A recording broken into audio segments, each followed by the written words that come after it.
வேற அவங்களும் ஒரு பொறுப்பாக செய்கிறாங்க. உண்மையிலே ஒரு பெரிய பாக்கியம் உங்களை பார்க்குறதுல எனக்கு ரொம்ப மகிழ்ச்சி. என்ன எத்தனை பேர் பார்த்துருக்கீங்க? ஏதாவது என் பேரை கேட்டிருக்கீங்களா? கேட்டிருக்கீங்களா? ஓகே, என் பேர் என்ன? ஓகே, செல்டன். ரொம்ப சந்தோஷமா. என் பேர் நிறைய பேருடைய வாயில நுழையாது. செல்டன்ங்கிற வார்த்தை நிறைய பேருக்கு தெரியாது. ஆனா எனக்கா செல்டன் ஷேட்ஸ். Okay, very good, very good. So நீங்கள் வந்து அதை நினைவு வச்சு சொல்றதுனால மகிழ்ச்சி. நீங்கள் தொடர்ந்து எனக்காக ஜெபிப்பீங்க நான் நம்புறேன். ஜெபிக்கிறீங்க. ஓகே, சந்தோஷம். தேங்க்யூ.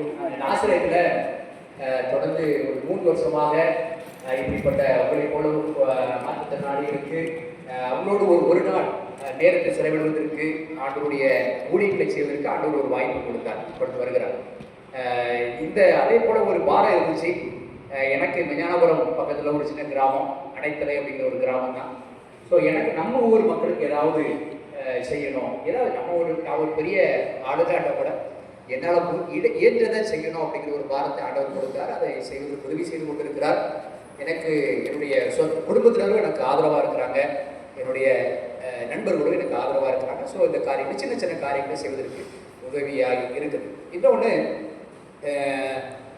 அதை அந்த வருஷத்துல ஒரு டைம் மீட் பண்றதோட இன்னும் மாசத்துல ஒரு நாள் மீட் பண்ண வைக்கணும் அப்படிங்கிற ஒரு வாரம் ரொம்ப இருந்துச்சு. 3 வருஷமா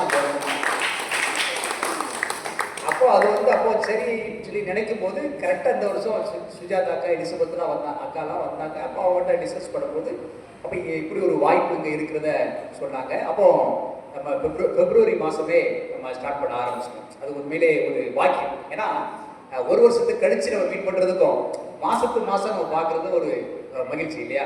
ஸோ அப்படி ஒரு வாய்ப்பையும் ஆண்டவர் ஏற்படுத்தி கொடுத்தார். உண்மையிலே உங்களை நான் தொடர்ந்து நான் நினைக்கிறேன், ஜெபித்து கொண்டு இருக்கிறேன் உங்களுக்காக. இன்னைக்கு கூட நான் எப்படியாவது வரணும், நான் உங்களை மீட் பண்ணணும்னு ரொம்ப ஆசைப்பட்டு இருந்தேன். இன்னைக்கு உங்களை பார்ப்பதற்காக பெங்களூர்லேருந்து ஆண்டவர் வர எனக்கு உதவி செய்திருக்கிறார். ஹல்லேலூயா. ஆண்டவர் மூலமாக உங்களோடு பேசுவார் என்று நான் ஆண்டவர்களை விசுவாசிக்கிறேன். கொஞ்சம் ஜெபிக்கலாமா? கண்களை மூடி.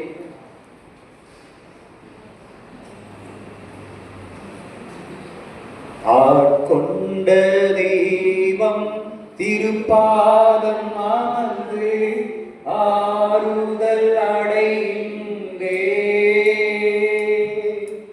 அமைதி பெறுகின்றே. ஆட்கொண்ட தெய்வம் திருப்பாதம் அமர்ந்து ஆறுதல் அடைந்தே அமைதி பெறுகின்றே. புயல்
உம்முடைய பாதத்தில் இருப்பது எவ்வளவு பெரிய பாக்கியம் ஆண்டவரே. உலகத்துல நாங்க எந்த மூலையில இருந்தாலும் எந்த இடத்துல இருந்தாலும் ஆண்டவரே, விசேஷித்தது உடைய பாதத்தில் இருக்கிறது ஆண்டவரே. உடைய பாதத்தில் இருக்கிற கொஞ்ச நேரம் கூட எங்களுக்கு அவ்வளவு பெரிய ஒரு பாக்கியம் ஆண்டவரே, அவ்வளவு பெரிய ஒரு சந்தோஷம் ஆண்டவரே, அவ்வளவு பெரிய ஆறுதல் ஆண்டவரே, அவ்வளவு பெரிய நிம்மதி ஆண்டவரே, அவ்வளவு பெரிய தைரியம் ஆண்டவரே நீர் கொடுக்கிறீர் ஆண்டவரே. ஆமென் ஆண்டவரே. ஏனென்றால் நீர் எங்களை படைத்து படைத்தவர். இந்த வேளையில் எங்களோடு பேசும்படி எங்களை அர்ப்பணிக்கிறோம். எங்களோடு பேசும் ஆண்டவரே, நீர் பேசும், நாங்கள் கேட்கிறோம் ஐயா. உடைய சத்தம் தான் ஆண்டவரே எங்களை பலப்படுத்தக்கூடியது. நித்திய ஜீவ வசனங்கள் உம்மிடத்தில் தான் ஆண்டவரே உண்டு. ஜீவ வசனங்கள் உம்மிடத்தில் மாத்திரம் ஆண்டவரே உண்டு. எங்களோடு பேசுங்க ஆண்டவரே. எங்களை அர்ப்பணிக்கிறோம். இயேசு கிறிஸ்துவின் நாமத்தில் எல்லா விதமான ஆண்டவரே தடைகள் விலகி போகட்டும். சிந்தனைகளை குலைக்கிற ஆவிகள் இயேசுவின் நாமத்தில் விலகி போகும். எங்களோடு பேசுங்கப்பா. எங்களை அர்ப்பணிக்கிறோம். இயேசு கிறிஸ்துவின் நாமத்தில் ஜெபிக்கிறோம் பிதாவே. ஆமென். ஹல்லேலூயா. இப்போ நீங்க உங்க பக்கத்துல இருக்கிறவங்க தெரிஞ்சவங்களா தெரியாதவங்களா? அண்ணனுக்கு தெரியாதவங்க, தெரிஞ்சவங்க. Okay okay. அப்ப இப்போ சரி, ஓகே, இதுலயே வருவோம். தெரிஞ்சவங்கன்னா எப்படி தெரிய வரும்? எதனால தெரிய வந்துச்சு அவங்க?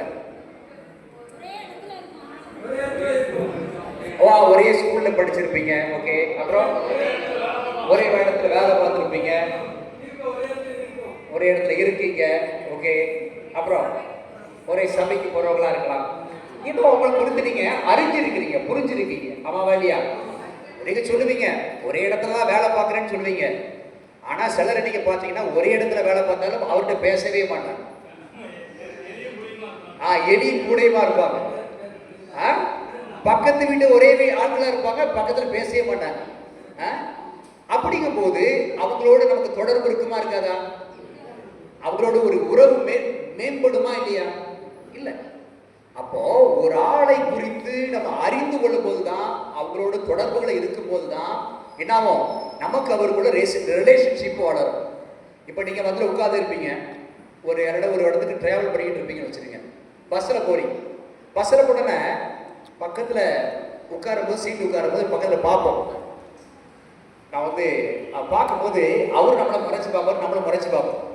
ஏன்னா தெரியாது யாரோட இவர் கூட குண்டா இருக்கிறார், நம்ம பக்கத்தில் உட்கார போறாரு, நம்ம சீட்டை நெரிச்சிட்டுல உட்காருவாரு சொல்லி ஃபீலோட பார்ப்போம். அவர் உட்கார்ந்தவன என்ன பண்ணுவோம், அதுக்கு கொஞ்சம் தூரம் போவோம். கொஞ்சம் உங்களுக்கே போர் அடிச்சு என்ன பண்ணுவீங்க, ஆனால் நீங்கள் எந்த ஊருக்கு போறீங்க அப்படின்னு. நான் இந்த ஊருக்கு தான் போறேன். ஓ அப்படியா, அந்த ஊர்ல இந்த இன்னார தெரியுமா அவர் கேட்பாரு. ஆமா அவர் எனக்கு தெரியும். ஓ அவர் எனக்கு சொந்தக்காரர் தான். ஐயோ உங்களுக்கு சொந்தக்காரா, எங்களுக்கு எங்க சித்தப்பாவுடைய பாட்டனாருடைய அப்படி சொந்தக்காரன் இவரு சொல்லுவார். கடைசியில் என்ன ரொம்ப சொந்த பந்தமாயிருவாங்க. சொந்த பந்தமாகனு என்ன சொல்லுவாரு, அண்ணே உங்க நம்பர் கொடுங்கன்னு கேட்பாங்க. கடைசியில் என்னவும் இறங்கும் போது சொந்தக்காரரோடு இறங்குவார். ஹல்லேலூயா. எப்போ இவர் அவங்க கிட்ட பேசும்போது, அவங்க இவங்க பேசும்போது தான் என்னாவும் ஒரு உறவு வளர்ப்போம். ஒரு வீட்டுக்கு வருவாரு, வந்து என்ன கொஞ்ச நாள் ஒரு வாரம் கழிச்ச ஒரு அண்ணே எங்க ஒரு அசனம் இருக்குது, ஒரு நிமிஷம் இங்க பாருங்க அக்கா, இங்க பாருங்க, கொஞ்சம் பேசாதீங்க, நீங்க கவனமா கேளுங்க, கொஞ்ச நேரத்தில் முடிச்சிடலாம். அப்ப என்ன பண்ணுவோம், அதுக்கு கால் பண்ணி இங்க ஒரு அசனம் இருக்கு, சாப்பாட்டுக்கு வாரீங்களா கேட்பீங்களா இல்லையா? கேட்போம். அப்புறம் வருவாங்க. அப்புறம் நம்ம சடங்கு வீட்டுக்கு போவோம், கல்யாண வீட்டுக்கு போவோம், ஒரு சொந்தம் பலப்படாது. அப்போ ஒரு ஆளை ஒரு உறவு வளர வேண்டும் என்றால் அவரை குறித்து முதலாவது அறிந்து கொள்ள வேண்டும். அறிந்து கொள்ள வேண்டுமா இல்லையா? அப்போ நீங்க இங்க யாரை தேடி வந்திருக்கிறீங்க? அமல்ராஜன் என்ன தேடி வந்தீங்களா? அக்கா மாதிரிலாம் ஒண்ணுமே சொல்லவே இல்லையா? அவங்களாம் அமல்ராஜன் அண்ணையோ இல்ல யாரை தேடி வந்தீங்க? ஏசப்பாவை தேடி. அப்போ ஏசப்பாவை நம்ம தேடணும் அப்படின்னா இயேசு கிறிஸ்து யார் என்பதை அறிந்து கொள்ள வேண்டும் இல்லையா? ஆண்டவரை குறித்து அறிந்து கொள்ள வேண்டும். ஆமாவா இல்லையா? ஆண்டவர் உங்களுக்கு யார்? ஆண்டவர் உங்களுக்கு யாரா இருக்கிறார்? அப்பாவா இருக்கிறாரு, அம்மாவா இருக்கிறாரு, நண்பரா இருக்கிறார். என்னமா எல்லாமே. இது அக்காவுக்கு ஈஸியான ஆன்சர். நீ ஒரு பக்கத்துல எழுதுங்க அப்படின்னா எக்ஸாம்ல எல்லாமே ஒரே லைன்ல முடிச்சுட்டு எல்லாமே இருக்கிறார், முடிச்சு போச்சு. எப்படி சர்வ வல்லவரா இருக்கிறார், சர்வ வல்லவரா இருக்கிறார். அப்புறம் பாதுகாப்பு பாதுகாப்பு கொடுக்கிறவரா இருக்கிறார்.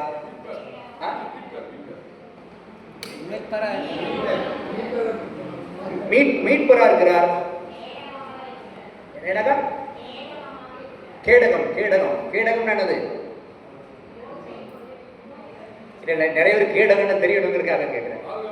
பாதுகாப்பு, ஒரு யுத்தம் பண்ணும்போது ஒரு பாதுகாப்பாய் இருக்கிறார். ஓகே, இப்படி நிறைய காரியங்களை குறித்து உங்களுக்கு தெரியும். ஆனா நான் இன்னும் எதிர்பார்த்து அதை சொல்லவே இல்லை. நிறைய உதவியாக இருக்கார். உதவியாக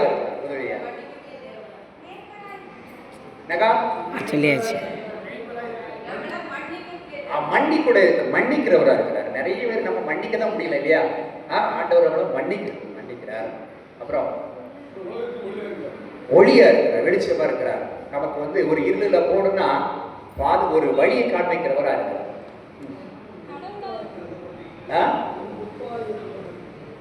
உப்பா இருக்கிறாரா? ஓகே, எல்லாருக்கும் ஏதோ ஒரு காரியம் இருக்கிறாருன்னு சொல்லி நீ சொல்லியிருக்கிறீங்க. ரொம்ப நன்றி. இப்போ ஏசாயா புஸ்தகத்துல நம்ம வந்து 43 அதிகாரத்துல முதல் வசனம் எப்படி சொல்லப்பட்டிருக்குன்னா, யாராவது பைபிள் கொடுத்துருக்கீங்களா? பைபிள் யாருக்குள்ள இருக்குது? டெய்லி படிப்பீங்க, கை வைத்துங்க. ஓகே, ரொம்ப சந்தோஷம். நம்ம டெய்லி படிக்கிறீங்க, கை தட்டிடலாமா உங்களுக்கு? பைபிள் எனக்கு படிக்க ஆசை இருக்கு, ஆனா என்கிட்ட பைபிள் இல்லைன்னு சொல்லி சொல்றவங்க. பைபிள் படிக்கிறதுக்கு ஆசை இருக்கு, ஆனா இல்லை. ஓகே, ஆனா உங்களுக்கு ஆசை இருக்கு, பைபிள் வேணும்னு ஆசை இருக்குதா? வேணும்னு ஆசை இருக்கு. சரி, ஓகே, நம்ம சொல்லுவோம். உங்க பேர் என்னங்க? ராஜன், அனிதா. 2 பேர் அபல்ராஜனை கொஞ்சம் நோட் பண்ணிடுங்க. ராஜன், அனிதா அவங்களுக்கு ஒரு புதிய ஏற்பாடு வேணாம், வாய்ப்பு இருந்தால் கொடுங்க நெக்ஸ்ட் மீட்டிங். அப்போ சரி, இன்னைக்கு கண்டிப்பாக வாசி. இப்போ அதுல வந்து ஏசாயா 43 அதிகாரத்தில் என்ன சொல்லப்பட்டிருக்குன்னா, இதோ யாக்கோபே உன்னை சிருஷ்டித்தவரும், என்ன பேரு? சிருஷ்டித்தவரும், இஸ்ரவேலே உன்னை உருவாக்கினவருமாகிய கர்த்தர் சொல்கிறதாவது அப்படின்னு சொல்லப்பட்டிருக்கு. அப்படின்னு அர்த்தம் என்னன்னா, ஆண்டவர் எப்படி இருக்கிறாரு? சிருஷ்டித்தவர், உருவாக்கினவர். அப்படின்னு படைச்சவர் யாரு? படைச்சது யாரு? அம்மாவா அப்பாவா? ஆண்டவர் தான் உங்களை படைச்ச, என்னையும் படைச்ச. நம்ம தானாகவே உருவாகல. நமக்கு ஏதோ குரங்குறது உருவாயிட்டோமா, இல்ல கரடிகிறது உருவாயிட்டோமா? நம்ம ஆண்டவரே என்ன பண்றாரு? உங்களை உருவாக்கி இருக்க. அதனாலதான் ஒரு பழமொழி என்னது, மரத்தை வச்சவன் தண்ணி ஊற்றுவான். அப்படின்னா கண்டிப்பா ஆண்டவர் என்ன பண்ணுவாரு? உங்களுக்கு உதவி செய்வார், உங்களை வழி நடத்துவார். ஏன்னா அவர் படைச்ச தேவனா இருக்கிறார். அப்படி தொடர்ந்து நீங்க பாத்தீங்கன்னா அடுத்து சொல்றாரு, முதல் வார்த்தை அக்கா சொன்னாங்க, இயேசு கிறிஸ்து முதலாவது பிரசங்கத்துல வாய் திறந்து சொன்ன வார்த்தை என்னது? மனம் திரும்புங்கள் அப்படின்ற மாதிரி இந்த வசனத்துல முதல் வார்த்தையை சொல்றாரு. எப்பா, நான் தான் உன்னை படைச்சேன் அப்படின்னு சொல்லிட்டு ஒரு வார்த்தை சொல்றாரு, பயப்படாதே. என்னது? பயப்படாதே. இயேசு கிறிஸ்து உயிரோடு எழுப்பின பிறகு முதலாவது ஒரு சொன்ன வார்த்தை கூட பயப்படாதீங்கள் அப்படின்னு சொல்றேன். சரியா? பயப்படாதீங்கள்.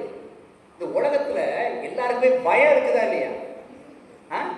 பயம் நிறைஞ்சு போயிருக்கிறோம், ஏதாவது எல்லாரும் குறித்து உனக்கு ஒரு கவலைப்பட்டுக்கிட்டே இருக்கிறோம். ஆண்டவர் சொல்றாரு, எனக்கு பயப்படாதீங்கள். அதான் ஒரு வேத பண்டிதர்கள் சொல்றாங்க, ஒரு குறிப்பு சொல்றாங்க. ஒரு ஏறத்தாழ பைபிள்ல 365 தடவை பயப்படாதே பயப்படாதேன்னு சொல்லப்பட்டிருக்கு அப்படிங்கிறாங்க. எத்தனை திருப்ப? 365 திருப்ப ஏறத்தாழ. அப்போ 365 தான் என்ன அர்த்தம்? ஒரு வருஷத்துக்கு எத்தனை நாள்? 365 நாள். அப்ப ஆண்டவர் என்ன சொல்றாரு? ஒவ்வொரு நாளும் என்ன பண்றாரு? மகனே பயப்படாதே, மகளே பயப்படாதே அப்படிங்கிறாரு. அப்போ நீங்க கொஞ்சம் யோசிச்சு பாருங்க. உங்க பேர் சொல்லுங்க. உங்க பேர் என்ன? பேர் உங்க பேர் என்ன? அக்கா உங்க பேர் என்ன? அக்கா ஏதாவது பேர் சொல்லிட்டாங்கன்னு உங்க பேரு? உங்களை தான் சொல்றேன். ஒரு அக்காவும் வாங்கி தர மாட்டேங்க. அக்கா முன்னாடி இருக்கிற 2 அக்கா சொல்லுங்க. யாராவது உங்க பேர் சொல்லுங்க. அக்கா உங்க பேர் தான். உங்க பேர் சுமதி. அப்ப நீங்க சுமதி பயப்படாதே, நான் உங்க கூட இருக்கிறேன் எல்லாரும் சொல்லுங்க. அதே மாதிரி உங்க பேரு சொல்லுங்க. உங்க பேரு சொல்லுங்க. யோசுவா பயப்படாதே. ஜேசன் பயப்படாதே. வேலுச்சாமி பயப்படாதே. நீங்க உங்களுக்கே கொஞ்சம் திரும்ப நீங்க உங்களுக்கு கேட்கிற மாதிரி சொல்லுங்க. உங்க பேரை சொல்லுங்க. சுப்பிரமணியன் இருக்கீங்களா? சுப்பிரமணி இயேசு கிறிஸ்து சொல்றாரு, ஆண்டவர் பயப்படாதே, நான் உன் கூட இருக்கிறேன் அப்படிங்கிறார். அப்போ ஆண்டவர் சொல்ற முதல் வார்த்தை பயப்படாதே. என்ன பண்றது? பயப்படாதே. பயப்படாதேன்னு சொல்றாரு. மூணு. அதுக்கு அடுத்து என்ன சொல்றாருன்னா, நீங்க பாத்தீங்கன்னா அடுத்து உன்னை மீட்டு கொண்டேன். உன்னை மீட்டு கொண்டேன். மீட்டு கொண்டேன்னா உதாரணத்துக்கு என்ன ஆகும், நம்ம அந்த அந்த நாட்கள்ல ஆடு மாடுகள்லாம் பவுண்டுன்னு சொல்லுவாங்க எங்க ஊர்கள்ல. அதாவது பொது இடத்துல அலைஞ்சிக்கிட்டு இருந்தா அந்த இடத்துல ஏதாவது கம்ப்ளைண்ட் ஆச்சுன்னா பிடிச்சி ஒரு இடத்துல கவர்மெண்ட் ஒரு இடத்துல கட்டி போட்டுருவான். நம்ம என்ன பண்ணணும், அதுக்கு ஃபைன் கட்டிட்டு எடுத்து அவுத்துட்டு வரணும். எத்தனை பேருக்குலாம் தெரிஞ்சது? அது உங்க ஊர்ல என்ன பேர்ல இருக்குது? பவுண்டு. Pound correct. அப்படி பவுண்டு இப்ப இருக்கான்னு தெரியல. இப்ப இருக்குதா? இருக்குதோ? கிராமங்கள்ல இருக்குது. பவுண்டுன்னு சொல்லி விட்டு ஆடு மாடு எங்கேயாவது போயிடுச்சுன்னா, அடுத்த வீட்டுல விளைஞ்சிருச்சுன்னா, கம்ப்ளைண்ட் ஆயிடுச்சுன்னா என்ன பண்ணுவாங்க? கெட்டி போட்டுருவாங்க. நம்ம வந்து என்ன பண்ணணும், காசு கொடுத்து அதை மீட்டுட்டு வரணும். இதுதான் ஆண்டவர் சொல்றாரு, நீங்க எங்கேயோ மாட்டி இருக்கிறோம், நம்ம எங்கேயோ மாட்டி இருக்கிறோம். ஆண்டவர் சொல்றாரு, உன்னை நான் மீட்டு கொண்டேன். உனக்கு ஏதோ பிரச்சனையில நீ மாட்டி இருக்கிற, ஏதோ ஒரு துக்கத்துல நீ மாட்டி இருக்கிற, ஏதோ குழிக்குள்ள நீ கிடக்கிற, ஏதோ கவலைக்குள்ள நீ கிடக்கிற, ஏதோ பயத்துல இருக்கிற, நானும் சொல்றேன் இன்னைக்கு நான் உன்னை மீட்டு கொண்டேங்கிறார். யார் சொல்றாரு? யார் சொல்ற? ஆண்டவர். ஆண்டவர் யாரு? நம்ம படைத்தவர் சொல்றாரு, உங்களை பார்த்து நான் உங்களை மீட்டு கொண்டேன், உங்களை மீட்டு கொண்டேன் அப்படிங்கிறார். அடுத்து என்ன சொல்றாருன்னா, கடைசி ஒரு வார்த்தை சொல்றாரு, உன்னை பேர் சொல்லி அழைத்தேன். என்னது? பேர் சொல்லி அழைத்தேன் இருக்கிறார். அதான் சொன்னேன், சுமதி பயப்படாதே, சுப்பிரமணி பயப்படாதே. அடுத்து என்னது? வேற பேரு வரப்பட்டு ஜேசன் பயப்படாதே. அண்ணே சொல்லுங்க, சாமுவேல் பயப்படாதே அப்படிங்கிறார். ஆண்டவர் சொல்றாரு, உன்னை பேர் சொல்லி அழைத்தேன்ங்கிறாரு. எனக்கு பாருங்க, உங்க பேர் எல்லா பேரும் தெரியுமா? எனக்கு தெரியாது. ஏன்னா கொஞ்சம் கொஞ்சமா நான் பழகதான் எனக்கு தெரியும். ஒரு சிலர் பேர் தெரியும். ஆனா ஆண்டவர் உங்களை படைச்சிருக்கிறதுனால, உங்களை உருவாக்கி இருக்கிறதுனால உங்க பேரை எல்லாரும் பேரையும் அவருக்கு தெரியும். அதான் ஆண்டவர் வேதத்துல பைபிள்ல எழுதி வச்சிருக்கிறாரு, உன்னை என்னுடைய உள்ளங்கையில வரைஞ்சு வச்சிருக்கிறேன் அப்படிங்கிறார். அப்படின்னா அவர் கையெல்லாம் எப்போது பார்க்கிறாரோ உங்க பேர் அல்ல சுமதியில எழுதப்பட்டிருக்கும், சாமுவேல் எழுதப்பட்டிருக்கும், சுப்பிரமணி எழுதப்பட்டிருக்கும். வேற உங்களுடைய பேரெல்லாம் ஆண்டவர் எழுதி வச்சிருக்கிறார். ஹல்லேலூயா. உன்னுடைய பேர் சொல்லி அழைத்து.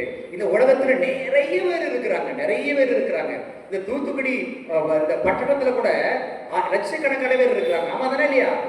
ஆனா இன்னைக்கு ஒரு சுமார் ஒரு 70 பேர் 80 பேர் மட்டும் கூட்டி வச்சிருக்காருன்னா ஆண்டவரை போல தெரிந்தெடுத்திருக்கிறார், உங்களை நேசிக்கிறார், உங்களை பேர் சொல்லி அழைத்திருக்கிறார் அப்படின்னு சொல்ற. இன்னொரு சொல்றாரு, பேர் சொல்லி அழைத்தேன். அடுத்து சொல்றாரு, நீ என்னுடையவன், நீ என்னுடையவள். இயேசு கிறிஸ்து இந்த நாள்ல வந்திருக்கிற உங்கள் ஒவ்வொருவரையும் பார்த்து சொல்றாரு, உன்னை பேர் சொல்லி அழைத்தேன், நீ என்னுடையவன், நீ என்னுடையவள். ஆண்டவரே, அதுக்கு ஒரு நிமிஷம் அப்படி நன்றி சொல்லலாம். ஆண்டவரே, நீ என்னுடையவள் சொல்லியிருக்கிறீங்கப்பா. ஏசப்பா, என்ன நான் உங்களுடைய பிள்ளைன்னு சொல்லியிருக்கிறீங்கப்பா, என்னுடையவள் உரிமையா சொல்லியிருக்கிறீங்கப்பா. நன்றி அப்பா. நன்றி சொல்லலாமா? நன்றி ஆண்டவரே, நன்றி சொல்லுங்க. நன்றி. யோசிச்சு பாருங்க, நீங்க வந்து நினைச்சுக்கலாம், ஐயோ நம்ம யாரும் இல்லையே, நம்ம ஒரு கஷ்டப்பட்டு இருக்கிறோமே, நம்ம ஒரு பயந்து போயிருக்கிறோமே, நான் என்ன பண்றது தெரியலன்னு சொல்லி நினைச்சுக்கிட்டு நீங்க வந்திருக்கலாம். ஆண்டவர் உங்களுக்கு அழகான ஒரு வார்த்தைகளை கொடுக்கிறாரு. எப்பா, நீ பயப்படாதடா, பயப்படாத மகளே, நீ என்னுடையவன், நீ என்னுடையவன், பயப்படாதே, நான் உன்னை மீட்டுக் கொண்டேன் அப்படின்னு சொல்றதப்பா. இப்படி சொல்லிட்டு அடுத்த வசனத்துல என்ன சொல்றாரு? அழகான ஒரு வசனம் சொல்லுங்க. தண்ணீர்களை கடக்கும் போது நான் உன்னோடு இருப்பேன், ஆறுகளை கடக்கும் போது அவைகள் உண்மையில் புரளுவதில்லை, நீ அக்கினியில் எனக்கு